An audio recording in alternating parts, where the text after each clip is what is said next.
Tonight's webinar is by Lactician Thea, Canada's leader in the preservative-free management of glaucoma, dry eye disease, and lid hygiene.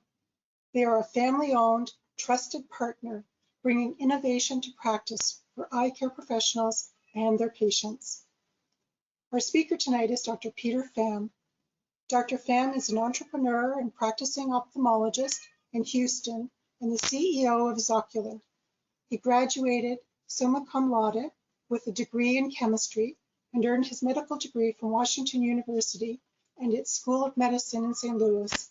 He completed his ophthalmology residency at the Doheny Eye Institute in Los Angeles. Welcome, Dr. Pham. Thank you, Cheryl, and thank you, OAO, for helping to organize all of this. And thank you, everyone, for joining in this presentation here. I wish we could all meet and see each other, but unfortunately, given the times, we can't. But I'm really happy to be here and to share with you a discussion on how to approach Demodex. And so let's just go over the agenda for how to approach Demodex here. It's going to be divided into basically 3 parts. The first part is we're going to talk about what is the Demodex, how do we recognize it, what can we do to better diagnose it. And then with the second part, we're going, after we learn how to recognize Demodex and where it is, and we're going to see what are the different approaches we can use to try to treat it better than we are doing now. And then, of course, the third part is what else we can do for Demodex besides the usual therapies we've been trying right now. So we can have the next slide there, please.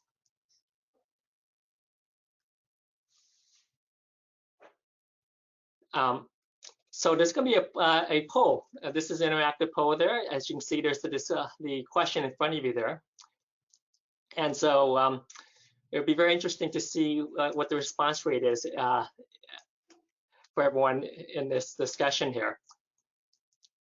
It's hard to see everyone's face right now, but usually you can get a good idea if you were in a lecture to see what the response rate for the yes and no would be at this time. But being 1,000 miles away, I'm going to take a wild guess that most of you are actually actively treating Demodex, especially now. And I would say, if I would take a wild guess, that the percentage will be well above 60, 80, even 80% here, if not more. And so once we get an idea of how many of us are actually treating the Demodex here or diagnosing it, we'll then go on to the initial presentation of a little bit a review, which I'm sure a lot of us already know of what is Demodex.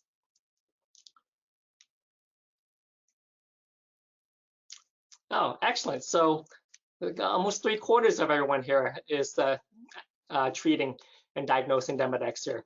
So that's just awesome. I'm really glad that this is the case here. So this is going to make the discussion so much more enjoyable and interactive here. So if I can have the next slide there. So, you know, Demodex is an arthropod, basically. It's found in almost all humans. And there are actually about 2 different main types that are found in humans, especially in the eye here. There's the Demodex follicularum, and then there's the Demodex brevis. Now, usually the follicularum is associated in the eyelash follicles themselves, where the hair comes out of the eyelashes. And most people think that the shorter version, which is about half the size or maybe 2/3 the size in length of the follicularum, is the brevis. Now, the brevis is usually found more in the meibomian glands. And it's not just the face or the eyes where you can find Demodex, actually. You can actually find it throughout the body. And usually the way it is split up is fairly simple there. Usually the follicularum is found above the neck and the brevis is found below the neck there. And you can see there's about 8 legs, and then you have the terminal tail here. And of course, there's female and male varieties, so they can mate and produce more Demodex for us to enjoy and treat. So we can have the next slide there. Now, understand the life cycle of the Demodex is really helpful in order to for us to quantify how much Demodex is going to exist and how long we should treat the Demodex over time there. as you can see, the typical life cycle of Demodex there, it starts off as adult males. They mate, they form the ovum that goes through the whole larva stage, and then it comes back to the adult stage there again. Now, it's thought that Demodex life cycle is about 2 to 3 weeks, 14 to 18 days is the general consensus in the literature there. So that tells us that, well, let's go to the next question here. Let's see it's up there. We'll jump back to the more about the Demodex in a second here. But here's the second polling here as to which statement is true about Demodex there. But getting back to the Demodex there, its life cycle is about 2 to 3 weeks. What that tells us, as we'll come back to later in the discussion here, is the fact that we have to understand the length of its life cycle in order to see how long we have to treat it. Because we treat just for one life cycle, obviously you don't have enough depth of the Demodex in order to make it a effective therapeutic response. And so in general, you're going to have to go through anywhere between 2 to 5 life cycles in order to get a response in treatment, especially to Demodex, where it tends to live for a long time, and you have to knock it out many times over before you get a low enough load of Demodex for it to be considered more of an appropriate level that exists in our natural flora. So this here is a question here of what does everyone think is the most true statement regarding Demodex here? Does it increase with age, or is it similar across all age range, or does it make any difference without personal hygiene? Or maybe none of those.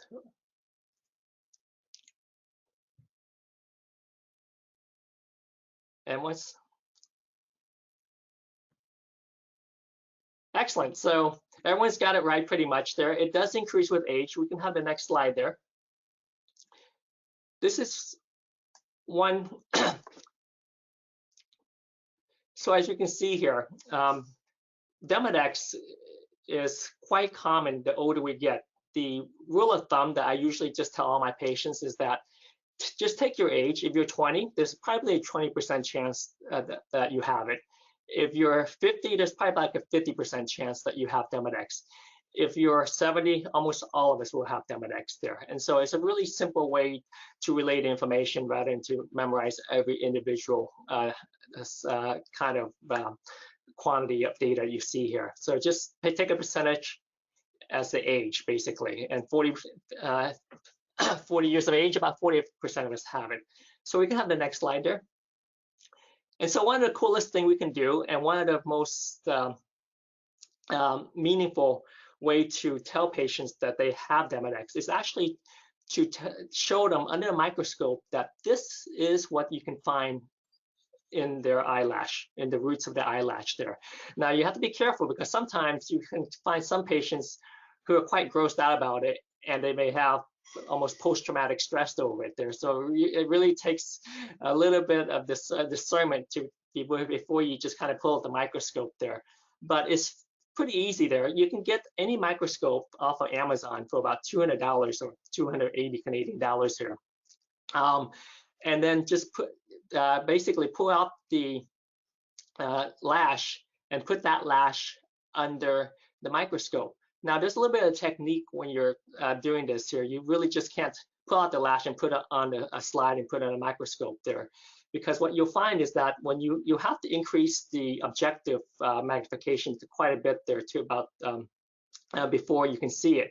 And the problem is that the higher the objective magnification, the closer the objective is to the slide. And then if you have the tail going up like this, it's going to touch the objective, and then you can't see anything. So you really have to also, in addition to buying the microscope, you have to get the cover slip and then put it on top of the lash, basically. And then once you do that, there's now an air pocket over it there. So you have to have some sort of solution between there to have a good field of view. So the easiest way to do that, of course, is to put saline into it. And the saline does two things. It provides a liquid medium to improve the visualization of the Demodex, and it also helps to separate the Demodex away from the lash roots there. So you can see that, as you can see in the bottom left slide, C there, you can see the two Demodex are actually a little bit parted away from the lash follicle there. And that's what the saline does. Now, you can't just take a drop of saline, put it on this the cover slip there, because what you'll find is that it just splashes on there. And so you really need capillary action for it to suck the saline in between the cover slip and the glass slide. And the easiest way to do that, of course, is to take a 30 gauge or 25 gauge needle, suck up some saline with a 3C syringe, and then drop a bead of saline next to the cover slip. And the cover slip will basically suck up that saline fairly rapidly, and you can see the saline migrate across the slide, and you can get a phenomenal view under a microscope there, which we can show to patients. And when you look at these microscopes, you should also want to consider there's also some versions that allow you to have a beam splitter where you can put up a video camera that you can put on your computer screen there. So let's go on to the next slide there. Let's say you don't have a microscope. You can still visualize Demodex, and it's not too hard actually. You can use even the 16x. You can see the Demodex collarettes there on a microscope there, where you basically have a ring of proteinaceous lipid material wrapped around the base of the lash there. And if you actually denude that material around the base of the lash, what you'll find then is that you'll see these little tails. You can see it in the middle picture there. You can see basically tails sticking out from the lash base there, which of course are the Demodex mites there. And sometimes after you clean up the area there, you'll see that there's migration of the mites out of the lash roots there, and you can actually sometimes see them on the lash themselves, on the exterior part of the lash there, which you can see in slide B and C there. And so you really don't have to have a microscope to visualize the Demodex, but you do need the maximum magnification on your slit lamp in order to see the tail and the head. And if you look closely, you can actually see some of the legs on the Demodex mites there on the right side there. And so this is one of those things that it just takes a little practice. And then when you're trying to find the Demodex mites there, after you've already polished off the collarettes around the lash there, it's helpful to basically twirl the lash and slowly pull it out. As you twirl the lash, you'll start to see the tails come out more and more. And then you can pull on the lash. And then once you pull the lash, you'll see a bunch of Demodex mites sticking to it, which you can then put up to your the slit lamp and see it clearly. Of course, you have to hold it very still because it's such a high magnification that it's really hard to show the patients any of this, and you would just have to see it yourself. And the best forceps to use is actually what the lash artists used for lashing. You can just look up lash forceps on any e-commerce retailer and find it. But those I find to be the best and most accurate way to pull the lash there. It's large enough but sharp enough at the tip there for you to really control the movement of the lash to pull it out there. So we can have the next slide there. And this is what you see under the microscope again. Now this picture here was actually from an article published to demonstrate how you should avoid just putting it underneath just air and not having some sort of immersible fluid to try to separate the Demodex away from the follicle there. You can see that you can actually see 2 or 3 Demodex there on the left A slide there, but it's hard unless you look at a lot of these, and there's probably another 1 or 2 at the tip there. And then to the right there, you can see that after a solution of fluid, either alcohol, saline, or even water is put in, it helps to separate the Demodex away from the lash follicles. And you also see that if you move the slide around, you can see that there's a lot of Demodex that have actually washed out after you put it in water, and that's just through the force of the capillary action there that washes and moves the Demodex away from the lash. So you may have to go searching for it away from where the lash follicle is. And we can have the next slide there, please. All right, so let's get to the next question there. So when you do diagnose Demodex, how are we diagnosing it? Is it at the slit lamp, just based off of cylindrical dandruff, or are a lot of us pulling out the lash, or is it just based off of symptoms? I'll be very curious as to what everyone's response to this one is, because I don't know what the answer would be for everyone on this, because it seems like almost every answer could be correct here. So we're going to wait a little bit here, see what everyone's response here. And then we're going to get right on to it.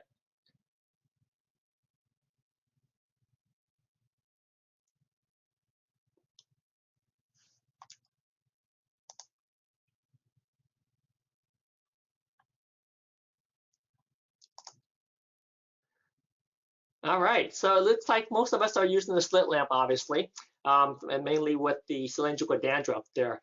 Now, there's been a lot of discussion oftentimes where people are debating whether the presence of cylindrical dandruff is pathognomonic for the Demodex or whether it's just highly correlated.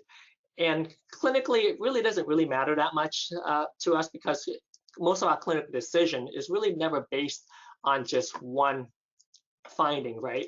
And so if you have the presence of cylindrical dandruff and you have symptoms, and certainly if you pull the lash and you start seeing other things there, then of course, you know, the presence of Demodex is almost certain.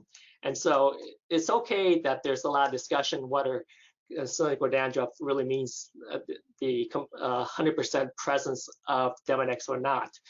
In my mind, I would say it's almost always correlated, especially if you take time to do, if you can't find it on one lash, go to the next 2 or 3 and do the same slow pull on the cylindrical dandruff that you find there. And almost always, at least 1 or 2 of them will have just not one of the Demodex there, but you'll find actually multiple Demodex on the lash there if you can't find it on the first cylindrical dandruff, because it just takes a little practice to move through them. And then once you pull them out, you get really good at just finding them and pulling them out and actually confirming it with the slit lamp. And once you are comfortable with that, the fact that cylindrical dandruff really is the presence of Demodex there, you may not need to pull it out every time there, other than just some reassurance there.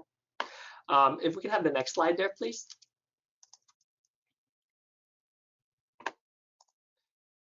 So once we do have Demodex there, it actually can cause quite a few clinical problems there. Now, there's the amazing thing about Demodex, of course, is that, as all of us have realized and experienced and seen, is that a lot of patients come in with florid Demodex that you can find on the slit lamp with collarettes on almost every lash, and they have almost no symptoms. But there's also a corollary, of course, where there's a lot of patients who come in with just a few and they have a lot of symptoms. So there's always this mismatch between the amount of clinical findings and the amount of clinical symptoms there. But regardless of where they fall in that spectrum of clinical findings and clinical symptoms there, it's really important to understand and anticipate what are some of the possible secondary clinical side effects from the present Demodex, because it's really easy when you're in a busy practice, when they come in and we just automatically assume it's either just dry eyes or allergy, and we give them the usual allergic or dry eye treatment without thinking about there's an underlying Demodex pathophysiology behind all of this there. And they start treatment and they stay on the treatment for weeks or even months at a time, and they don't get better until they come back multiple times. And maybe I've certainly had in my own practice where, you know, too busy, seen them twice, it's not to the 3rd or 4th visit that you slap yourself on the head and you say, oh my gosh, how did I ever miss that there? And so, you know, if they come in and they have red, itchy, irritated eyes there, the clinical signs on the slit lamp, of course, is your classic blepharitis. What they may or may not have Demodex blepharitis there. Just the absence of collarettes doesn't mean they don't have Demodex there. This is why it's really important to be facile and experienced with pulling out lashes, so that if you can't find a Demodex and you suspect it's there I mean, you can't find a collarettes rat and you suspect there's Demodex there, it's really worthwhile to pull out a few of those lashes to see if you can find it just with your naked eye and the slit lamp. And if you can't find it there, and you still have a high index of suspicion for that Demodex there, it's also really helpful to have that microscope in your office there to put it under the microscope. It only takes about a minute or so to put it on there, prepare the slide, and just to view it directly. And you can really, and to view not just one lash there, but actually get 2 or 3 lashes on there. So you have a much higher confidence level that there is or is not a presence of Demodex there. And of course, if they have a lot of recurrence of chalazion or styes there, the chance of Demodex is quite high there, and it's worthwhile, again, to try to find it and treat it. And there, as patients get older, there's also a higher association with matarosis or the loss of lash there. And what you'll find with this, and you can find it more on the lower lid than even the upper lid sometimes, is the fact that you see all these bumps where the lashes used to be. Of course, these are basically the collarettes there. There's just so much Demodex there in the lash roots and lash follicle there that it's basically destroyed the lash roots, and there's a complete loss of lash follicle growth now.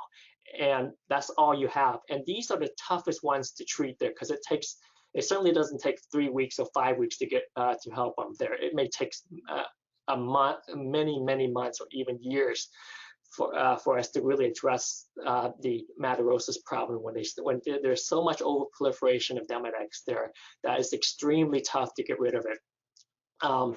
And of course, as we've discussed numerous times already, the presence of the Demodex collarettes there is highly correlated with Demodex there. Let's go on to the next slide there so we can actually see some of the visual signs of this there. So we talked about this already there, and you can see that these are actually some slides there where you can see the first slide showing that there's some collarettes there. Not every lash there has the collarettes, but certainly the 2 in the middle there, which I unfortunately can't point out to, but I think it's fairly obvious there. If you were to pull on that a little bit there, and certainly you pull on 2 of them there, it's almost certain you'll find at least one of them with a significant number of mites there. And then as you get the inflammatory response in the lash follicles there, you get this distortion in the growth patterns of the lash, and then you get the trichiasis. And they come in constantly with the lashes touching the cornea, and it's not uncommon to see the secondary keratitis or chronic corneal just abrasion from the hard lashes touching the cornea. And conversely, a lot of these patients come in, they have no symptoms, even though you see lashes just sweeping by the cornea every time they blink. And that's because they now have a downregulation in the neurosensory mechanism, where the cornea has gotten so used to this trichiasis that it really doesn't care anymore. And the only clinical question now then is there a significant risk for a secondary corneal ulcer or infection here? And you can see the matarosis there on the C slide there. This is pretty extreme matarosis there, where it looks like in this case here, we kind of missed the stage where there's such a huge proliferation of Demodex there that all you get is just the collarettes there. And now the entire follicle has involuted.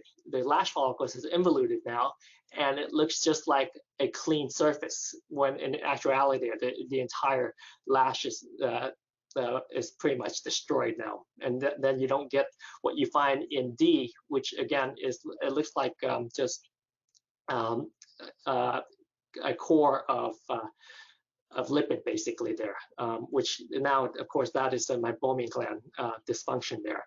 But you can see the same kind of process in the lashes as well. And then you get the classic chemosis and blepharoconjunctivitis when there's an extreme proliferation and an inflammatory response to that Demodex there. Because the Demodex just doesn't proliferate, it also induces a secondary immune response there, because the body, is okay with 1 or 2 Demodex hanging around, and that's maybe scooping up some and helping to clear out some of the bacteria and normal flora around our lids and lashes there. But when you get this overproliferation of Demodex there, the body tends to respond, and it tends to respond, and the only way the body can respond, of course, to heal anything is with an inflammatory response. So it sends in all the cellular activity, the cytokines, cellular mediated responses then to basically attack the Demodex. And of course, it's not just the Demodex that's being attacked, it's our entire ocular surface that's also having a collateral damage there. And then you see that increase in vascularization. And then, of course, when you get so much of the inflammatory response there, you get the corneal response as well there, where you have basically, and it usually starts out in the periphery of the cornea there, where you get basically either phylactenulosis, or you get almost a melting of the cornea sometimes if it gets bad enough. And you certainly can get PEKs associated with this as well.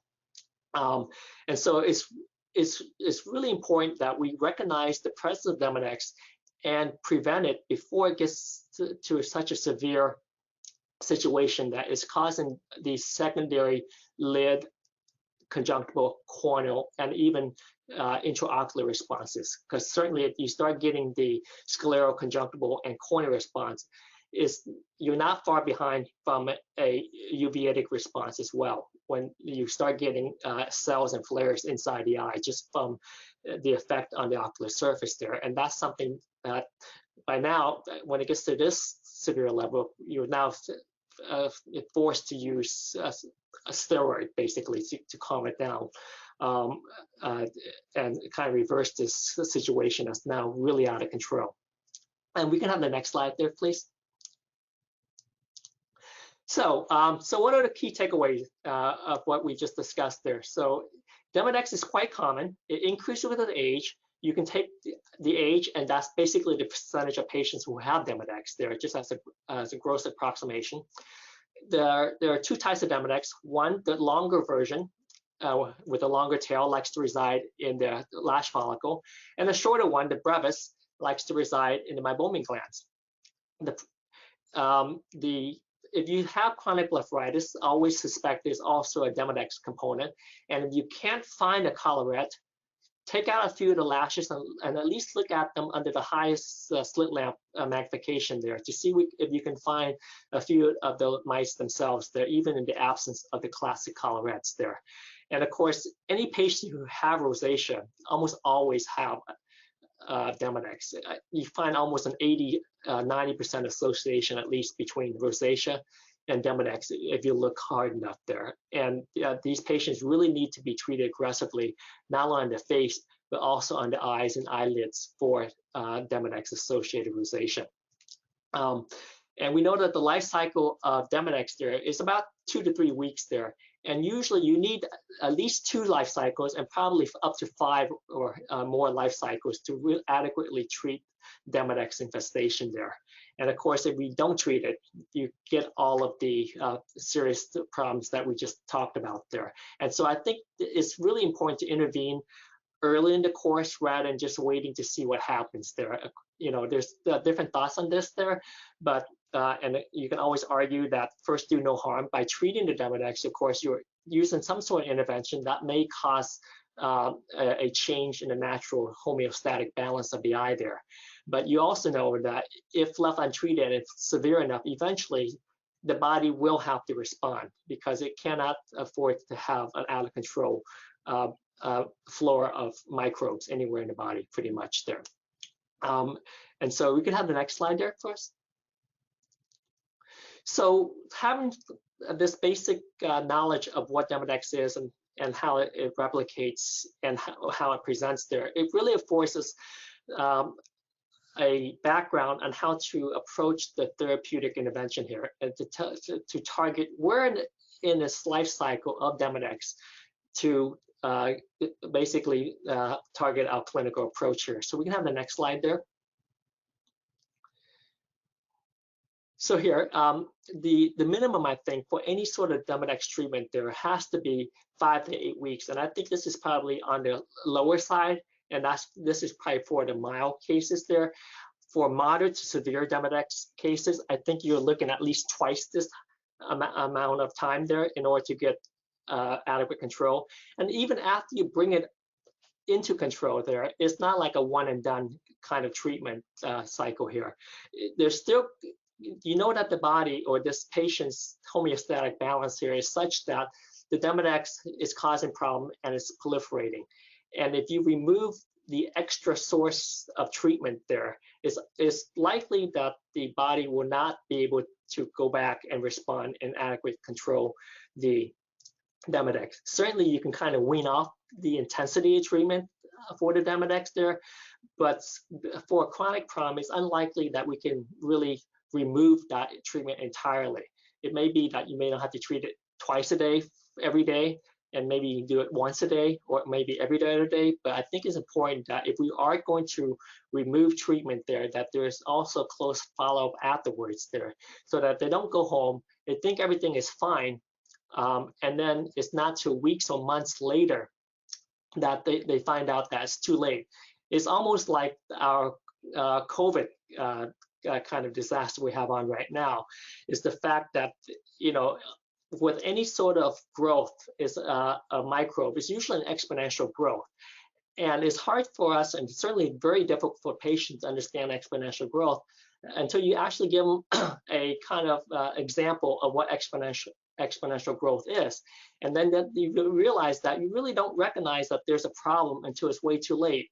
And of course, that example is if you just have a lake that is filling up with algae, and you know that this lake will completely fill with algae in 60 days. It takes 60 days for the lake to be completely full of algae. And then you ask the patient, how many days do you think it would take for the lake to fill up with half algae? And of course, the answer is on day 59. It's literally the day before that it completely fills that you find that there's a problem. If on day 50, you find there's hardly any problem because it's only 1/1000th filled with algae. And you look outside, it looks like a completely clean lake. But within 10 days, it completely fills. And then by the time you see it half full, you're literally way too late. And this is what happened with microbial growth of any sort there. The only difference is really what they call the K value, right? It's the slope of which the exponential growth occurs. The exponential growth will occur. It only matters of time is, does it occur every 1 day? Does it occur every hour, every millisecond, or every year? So the next thing is if we can remove this food source. Now the Demodex mites, they don't have any sort of excretory component to the body like we do when we go to a bathroom. So the only way they get rid of food after they eat it, of course, is what most people think is that they basically vomit the thing out. They just expunge it out through the orifice of the mouth. And this, of course, is like us vomiting, is that when we start puking, it kind of gets dirty, and the body probably doesn't like all that stuff. And there's this inflammatory debris that needs to be cleaned up, and that's also a large component of the inflammatory cascade related with Demodex infestation there. And this gets back to the importance of therapeutic lid hygiene that can be effective for Demodex control. You could have the next slide, please.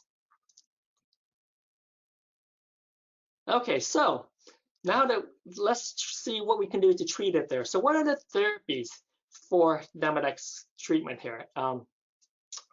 So let's go on to our next poll here. So we have here basically every treatment from the 80s on through the 90s and 2000s here. I'm sure we've all tried baby shampoo in the not so distant past. The pilocarpine gel, I haven't heard too much being used. And certainly there's been a lot of talk and discussion on the last two, hypochlorous and tea tree oil-based treatments there. And so I'd be curious to see what this response would be. I'm assuming that hardly any one of us is using baby shampoo anymore. And most of us are probably going to steer towards the last two, or if not something else entirely. So we'll wait for that to pop up there. Excellent. Wow, it's almost a complete agreement with teacher. This is awesome. So as we know, the tea tree oil works very well. There's been numerous published articles on tea tree oil.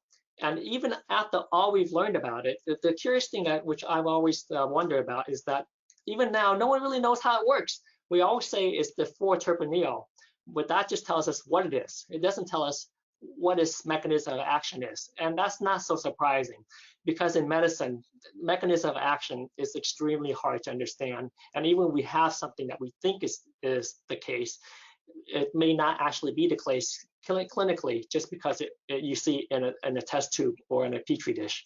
And so we do know that tea tree oil works, and we also know that we have to be careful with the concentration of tea tree oil, right? Because I think Dr. Benton and Dr. No published a study a few years back where they looked at the tolerability index of different types of lid hygiene products, ranging from saline to high concentration of tea tree oil that's found in Demodex or Aus swab stick, to hypochlorous acid, Avenova, I think was what was looked at, to Therapies and the regular OcuSoft Plus. And what they found is that the higher the concentration of tea tree oil, not surprisingly, the higher the percentage of patients reporting severe irritation and discomfort with its use. And it would last for minutes, if not hours, especially with the 50% base tea tree oil. And so it gets back to this yin-yang effect, where we really want to have the therapeutic effect without its side effect there. And certainly if you have high enough concentration of tea tree oil, you can effectuate that kill, where you're basically killing off the Demodex there. But as a corollary to that, of course, is that when something kills, it doesn't just kill the bug, it also kills everything else around it. And that's why you get that classic inflammatory response where there's redness, swelling, and pain, which of course are hallmarks of inflammation. And it's that inflammatory response that is really helping to neutralize the overinfestation of Demodex there. And so a lot of us, of course, are using a much lower concentration of tea tree oil. And of course, if you get too low on tea tree oil, as Dr. Sheffer-Seng has published multiple times, is that too low concentration of tea tree oil, it doesn't work as well as a higher concentration. And so there's always that fine kind of gradient where the little bit too high is it gets too much side effect, a little bit too low doesn't quite work. And so if we can have the next slide there.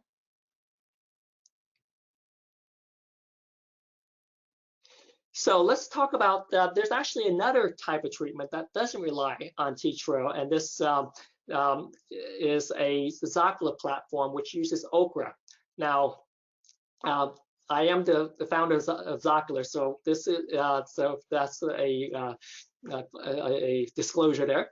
But I do know a little bit about this, and the cool thing about the Zocular platform using okra, which doesn't have any tea tree oil or any hypochlorous acid in it, is the fact that you don't have the severe stinging side effect associated with high concentration of tea tree oil, and yet you still have the cleaning and the soothing properties that's associated with okra.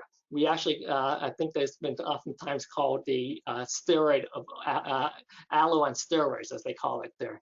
And so with this, with the Zocular there, with the okra complex there's actually both an in-office treatment and at-home therapy. So with one kind of regimen here, you can actually address the Demodex problem in the office, because here's the typical clinical situation we run into with any patients that present with dry eye or Demodex or blepharitis.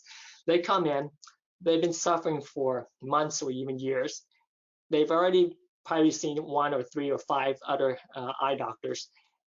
And the last thing what they want to hear is, take this prescription or try this product and call me in a week or 2 and let me know how you're doing. Because they really want to have something that they can feel right away. They need that immediate gratification. And with if you can actually intervene in the office with the Zest procedure using the Zocu kit, what you find is that you can actually give them that immediate improvement in their in their Demodex symptoms right then and there, where they feel that all that irritation, discomfort there. They walk out and they say, oh, I basically don't feel anything. It feels like my normal eye that I once had when I was in my 20s. And then once they are able to feel that therapeutic effect, you can then, they're much more likely to then have a compliance with that therapy, because the problem is always a compliance issue, right? There's more to therapeutic success than just trying to find the right therapy. You also have to, as we alluded to just a second ago, you also have to mitigate that with the side effect. You don't want to have something that works great and cause so much side effect that no one uses it. And of course, the other thing is, if you have to use it 10 times a day, it's really hard to maintain that compliance versus something that's used just once a day, which is why Lumigan or prostaglandins for glaucoma works so much better than any other glaucoma drops like pilocarpine or brimonidine, which will take 3 to 4 applications a day for glaucoma treatment, right? And of course, cost is always an issue. If something costs $1,000, it's unlikely that a lot of patients can afford that or will go buy it, versus something that is more affordable. So you have that whole spectrum of clinical parameters to think about when dispensing treatment, and it's not just about finding the right treatment for the problem, because you also have to gauge the side effects, the cost, the compliance. All that plays a role into the final clinical outcome of what we're trying to do. And so with the Zocular, you have here an in-office procedure, which is the ZocuKit, and then you have 3 at-home, basically therapeutic options. One is in a wipe version, which is the ZocuWipe. The second one is a ZocuFoam, which is a foaming cleanser similar to the Therapeutic or OcuSolve Plus. That's also a foam version. And then we have also a gel version, which is applied right on the lid border, usually once or twice a day. Now, if we have next slide here, we're going to go and have a video of how Zest is performed here. So Zest basically is a kit. Inside the kit, you'll find everything you need to do the procedure. You have all the surgical gauze. You have even a mask, a face mask. You have the Zoc.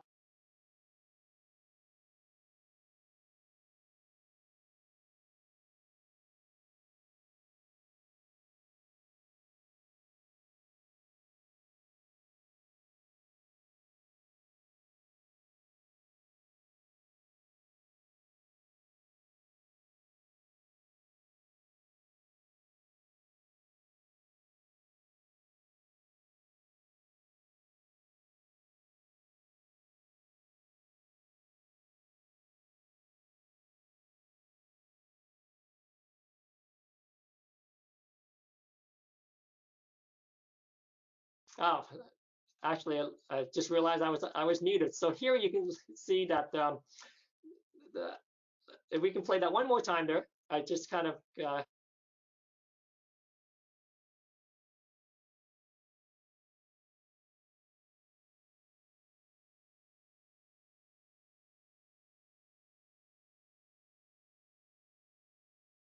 so throughout that video there, you can see that the motion was both lateral, circular, and vertical.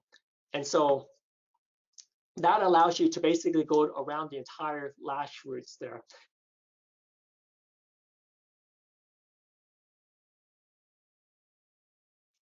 And so then you get that entire motion there. As you can see there, now you can see that both an up and down movement as well as a circular movement there. And it's that movement there, rather than any high speed movement that gets that cleaning done. This is kind of like a LFX procedure or electromechanical procedure there, without a mechanical device, where the mechanical device, of course, is your hand. And actually, you get much better control of with a manual technique here. You can see that now we're going across the lid margin there a little bit there to clean off anything there. There's just much better control when you don't have something spinning at high speed next to the cornea or the eye there. And it literally takes about 10 minutes for both eyes to be done there, and within another 10 minutes, the patients feel remarkable improvement in their symptoms that they presented with there. And so we can have the next slide there.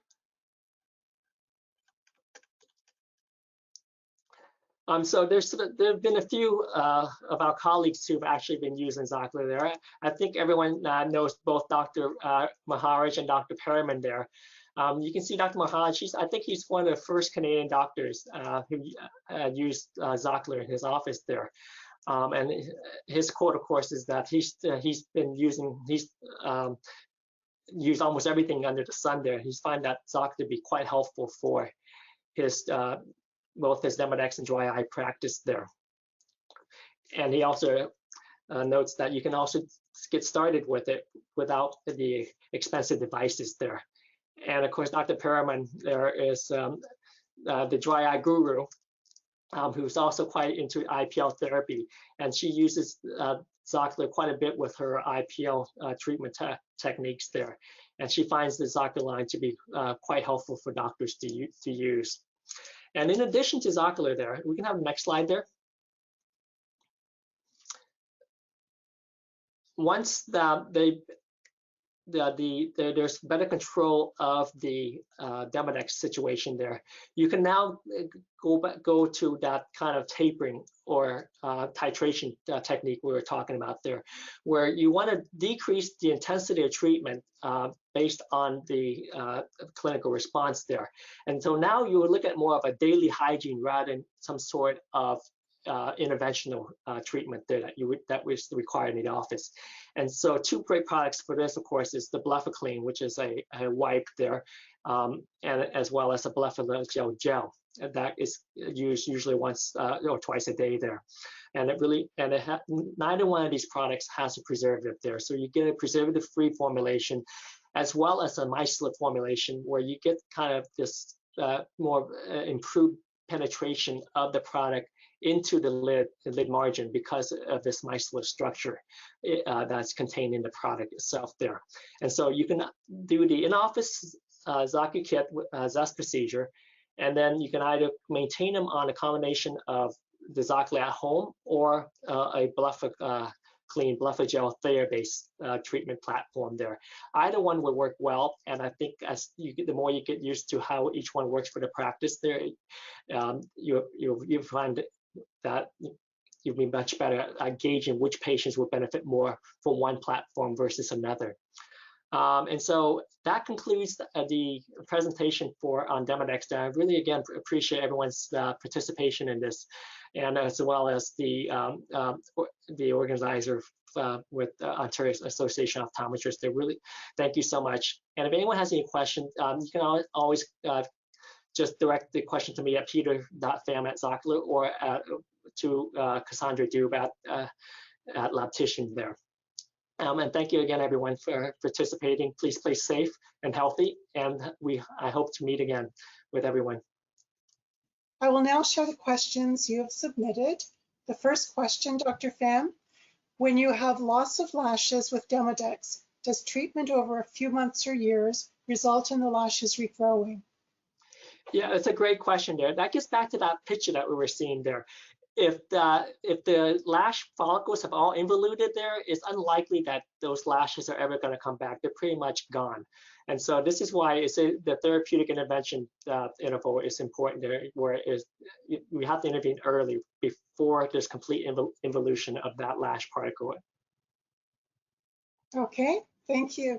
The next question, is there a difference between lash-based sleeves, cylindrical dandruff, and collarettes?